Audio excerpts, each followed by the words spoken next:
네, 안녕하세요. 저는 부산에 있는 광야교회라고 하는 그 신앙공동체의 담임 목회자로 사역하고 있는 목사 정우조라고 합니다. 저는 목사라는 본업 외에도요, 사실 여러 가지 정체성들을 가지고 있는, 소위 말하는 요즘 말하는 부캐라고 하죠. 그걸 여러 가지 가지고 있는데요.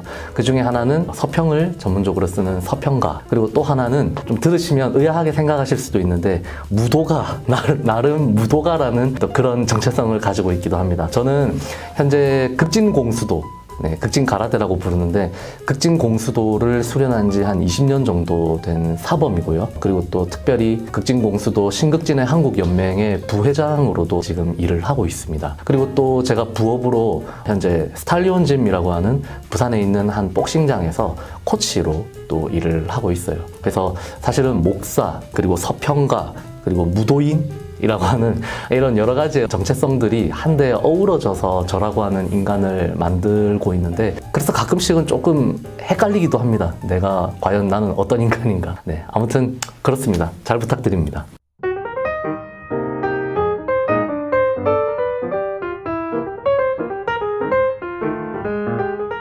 저희 광야교회는요, 현재 부산 광복동, 남포동 이쪽에 모여가지고 예배하고 있는 일종의 대안교회 공동체입니다. 요즘은 이 교회를 떠난 이른바 가나안 신자들이 많잖아요. 이분들 중에 신앙 공동체로 다시 돌아가고는 싶은데 이전에 출석했던 곳으로는 너무 큰 상처를 받았기 때문에 미처 돌아갈 수 없는, 또 요즘 워낙 이상한 그런 또 교회들도 많다 보니까 딱히 갈 만한 곳을 찾기 어려워하시는 그런 분들에게 하나의 어떤 신뢰할 만한 그런 선택지가 될 수 있는 그런 교회를 목표로 하고 있습니다. 그래서 대안교회 공동체라는 표현을 쓰는 거고요. 저 자신을 포함해서도요, 사실 저희 교회 현재 구성원 대다수가 그런 가나안 신자 출신들이기도 합니다. 한 가지 더 첨언하자면요, 사실 교회 안 나가, 이걸 뒤집은 어떤 일종의 자조적인 표현으로 우리가 가나안 신자라는 용어를 사용하곤 하는데요. 실제로 기성교회를 떠난 사람들의 정체성을 조금 더 엄밀하게 성서적 표현으로 정의 내리자면 저는 출애굽 신자? 이게 더 적절하다라고 사실 생각을 해요. 그런 측면에서 가나안 땅을 향해서 발걸음을 내디딘 사람들이라고 생각한다면 누구나 광야라고 하는 물리적 혹은 심리적 공간을 통과해야만 진정 그 약속의 땅으로 들어갈 수가 있죠. 성서의 그 모세오경을 읽어보시면 바로 그 광야에서 하나님이 출애굽한 히브리 민족을 당신의 백성인 이스라엘이라고 하는 나라로 빚어 가십니다. 사실 참 역설적이죠. 광야는요, 아무것도 없는 생존에 굉장히 버거운 그런 척박한 땅이거든요. 그렇기 때문에 오히려 광야를 통과하던 사람들은 하나님과 전적인 신뢰 관계를 맺어 가게 됩니다.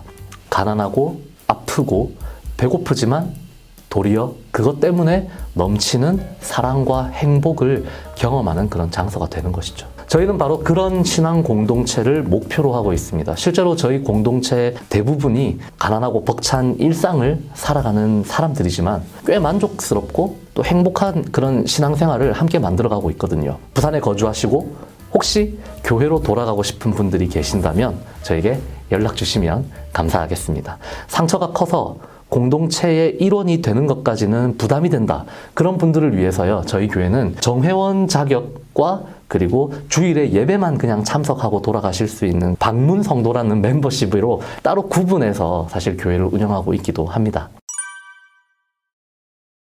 저희가 진행하려고 하는 이 성서 밖 시선으로 성서 읽기라고 하는 컨텐츠를 기획하게 된 건요, 성서의 논쟁적 텍스트들을 좀 더 건전하게 해석해서 우리 인류 책방 구독자분들이 이 인류 문화사에 존재하는 최고의 책이라 할 수 있는 이 성서를 좀 더 흥미롭고 재미있게 읽을 수 있게 돕고자 하는 그런 동기에서 비롯되었습니다. 폭력적인 어떤 본문들, 우리의 현대인의 관점에서는 참 이해하기 어려운 이야기들, 우리가 이것을 어떻게 받아들여야 하고 우리가 이걸 어떻게 소화해야 할까라는 그런 의문들을 던질 수 있는데요. 그런 의문들에 최대한 재미있고 또 동시에 건전하고 긍정적으로 답변하기 위한 그런 컨텐츠라고 생각해 주시면 좋을 것 같아요.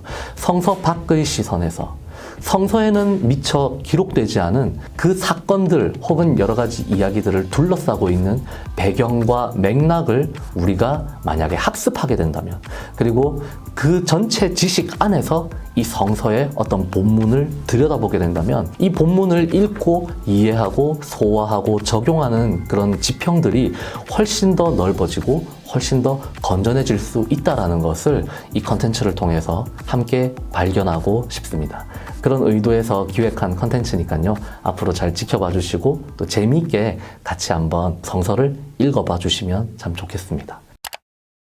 성서라는 책은 이중적인 정체성을 가지고 있다고 저는 생각을 해요. 먼저 그리스도 교회 모든 신학과 교리 그리고 세계관의 토대가 되는 경전으로서의 정체성이 있죠. 또 하나는요, 인류 문명이 낳은 가장 위대한 책으로서의 정체성이라고 저는 생각합니다. 이 두 가지 정체성을 우리가 꼭 칼같이 구분할 필요도 없다고 저는 봅니다. 저 같은 사람, 그러니까 목사 혹은 그리스도인, 신앙인 이런 사람들에게는요, 신앙의 근본이 되는 경전, 곧 신적 계시로도 이 책을 받아들일 수 있지만, 동시에 인문학적 영감의 원천이자 보고인 책, 곧 인류 최고의 문화 자산으로도 동시에 이해할 수가 있는 것이죠. 그런 의미에서 저는요, 이 책을 대화 상대나 상황에 따라서 오늘처럼 성서라고 지칭하기도 하고요, 또 때로는 성경이라고도 자유롭게 부르면서 살아가고 있습니다.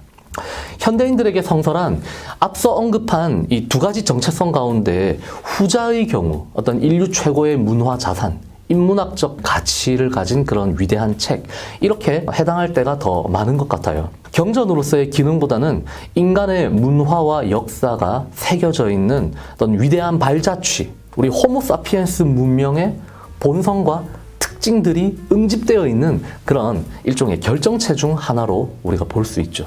보통 삼국지를 3번 이상 읽어보지 않은 사람과는 인생을 논하지 말라는 그런 말이 있잖아요. 그 이유는 삼국지가 비록 고대 동아시아라고 하는 특수한 시공간적인 배경에서 발생한 여러 역사적 사건들을, 그것도 많은 부분을 픽션으로 구성한 책임에도 불구하고요, 그 안에 인간의 어떤 보편적인 지혜와 정서들, 처세술 등이 잘 어우러져 있기 때문입니다. 유비, 조조, 제갈량 이런 인물들이 현대를 살아가는 우리와는 사실 굉장히 동떨어져 있는 그런 역사 속 사람들이지만, 우리는 그들의 말과 행동과 의지 등을 보면서 인생을 배우기도 하고 지혜를 얻기도 하기 때문이죠.